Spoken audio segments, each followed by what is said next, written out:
Ang utang hapos panghulam pero budlay bayaran. Do you notice damo sa mga tao nga gakaguba tungod sa kwarta tungod sa hulam, like friends, families, groups or barkadas, diba?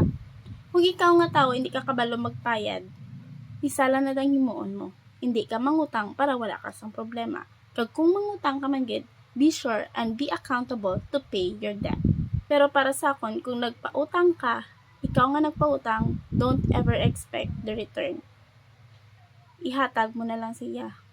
It means kung magpautang ka, make sure nga sobra mo na siya. Kaya whether he return it or not, it's okay.